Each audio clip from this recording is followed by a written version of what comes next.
Bonjour à tous, aujourd'hui nous allons poursuivre notre travail sur la subordination, il s'agit de l'étape numéro 2.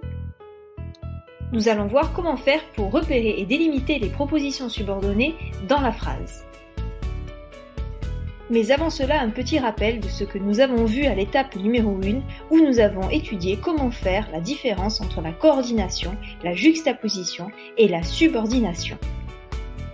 Nous avons vu plus précisément que les propositions coordonnées et juxtaposées étaient des propositions indépendantes qui pouvaient exister seules, alors que les propositions subordonnées étaient des propositions dépendantes. Les subordonnées, plus précisément, étaient dépendantes d'une autre proposition appelée la proposition principale. Mais revenons à l'étape numéro 2 où il s'agit de repérer et d'identifier les subordonnées dans la phrase. Nous allons faire un exercice d'observation. Je vais faire apparaître 4 phrases. Dans chaque phrase, il y aura une principale et une subordonnée. Les subordonnées seront soulignées en rouge et les principales en bleu. Les 4 phrases sont « J'écrirai que tu ne respectes pas les lois »,« Puisque le capitaine l'affirmait, ils approchaient de la côte »,« L'agitation était forte si bien qu'il partit »,« Il n'écoutait plus parce qu'il rêvait ». Je vais maintenant faire apparaître les principales en bleu et les subordonnées en rouge. Voici donc les 4 subordonnées sans leur principale. Comme tu le remarqueras, ces 4 subordonnées ne peuvent pas exister sans les principales. C'est ce que nous avions constaté lors de l'étape numéro 1. Je vais te demander maintenant de bien observer ces 4 subordonnées et d'essayer de trouver un point commun et un élément qui revient dans ces 4 subordonnées. Pour t'aider, je vais te donner un petit indice qui va apparaître. Alors, une petite idée ? Le point commun, c'est que ces subordonnées commencent toutes par un mot qui contient les lettres QU.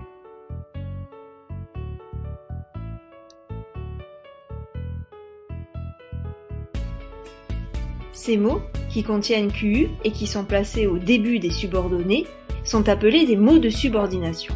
Ils peuvent s'écrire en un seul mot, comme que, puisque, en 2 mots, comme parce que, ou en 3 mots, comme si bien que. Attention, il existe toutefois des exceptions et des mots de subordination qui ne contiennent pas les lettres QU. Dans « Je t'écrirai si tu le souhaites »,« J'irai où tu voudras »,« Il regarda les hommes dont il était responsable », j'ai souligné ici en bleu les principales et en rouge les subordonnées. Or, tu remarqueras que dans la première phrase, la subordonnée commence par si, dans la deuxième phrase, elle commence par ou, et dans la troisième phrase, elle commence par donc. Si, ou et donc sont donc des mots de subordination qui font exception. En effet, ils font exception car ce sont des mots de subordination qui ne contiennent pas les lettres QU. Il ne faut donc pas les oublier. Un petit récapitulatif de cette étape numéro 2, tu l'auras compris, pour repérer et délimiter les subordonnées, il faut repérer les mots de subordination.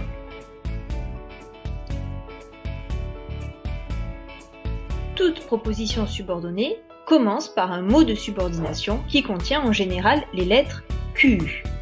Attention toutefois à si, ou et donc qui sont des mots de subordination qui ne contiennent pas les lettres QU et qui font donc exception à la règle.